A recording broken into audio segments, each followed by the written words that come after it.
आज का टॉपिक है theory base of accounting part 1। Fundamental accounting assumption. Assumption मतलब होता है धारणाएं। Fundamental accounting assumptions are the basic principles that underlie financial accounting and reporting. These assumptions are essential for preparing financial statements that accurately reflect a company's financial position and performance.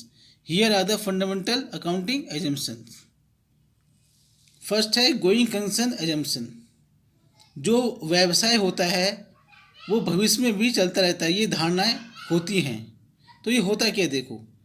The going concern assumption assume that a business will continue to operate for the foreseeable future.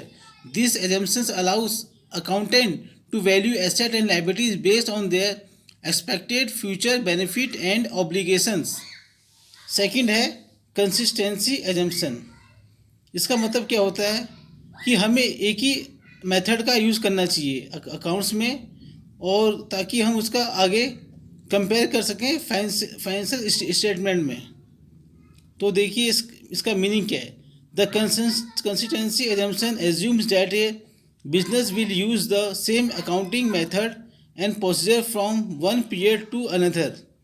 This assumption allows for comparability between financial statement and facilitate trend analysis.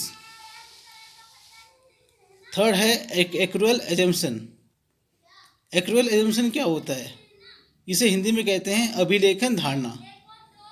जो जब हम revenue और expenses की transaction करते हैं तभी हमें उसे रिकॉर्ड करना चाहिए, न कि जब उसका भुगतान हो रहा है या रिसीव हो रहा है।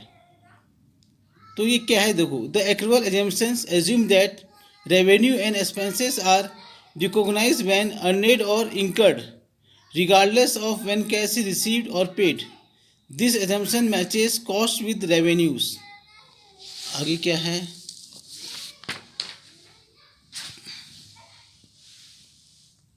and provide a more accurate picture of a company financial performance.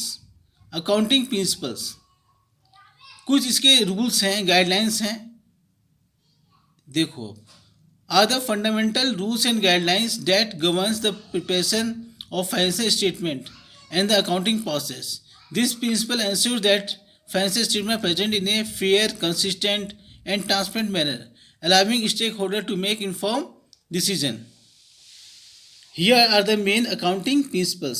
देखो इसके कुछ रूल्स हैं, रेगुलेशंस हैं, वो देखो आप। फर्स्ट है अकाउंटिंग एंटिटी। व्यवसाय अलग इकाई है और मालिकों और उनके अन्य व्यवसायों से अलग है ये।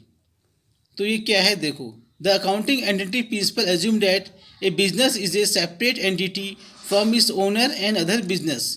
This principle allows for the preparation of financial statement that reflect a company financial position and performance. Money measurement क्या है? जो लेन देन होता है उसे करेंसी में दिखाना चाहिए, चाहे रुपीज़ में हो, डॉलर्स में हो, उसमें दिखाना चाहिए। इसका मीनिंग क्या है, देखो। The money measurement principle also known as the monetary unit principle is a fundamental principle of accounting to state that all financial transactions and events must be recorded in terms of a common unit of currency such as dollar, euros. तो मेरा topic आज ख़त्म हुआ। देखिए अभी हमारा principal पूरे नहीं हुए हैं, अभी नेक्स्ट वीडियो में और होंगे। तो यदि मेरा वीडियो आपको यहाँ तक इन्फॉर्मेटिव लगा हो तो इसे सब्सक्राइब कर लेना और लाइक मार देना। थैंक्स।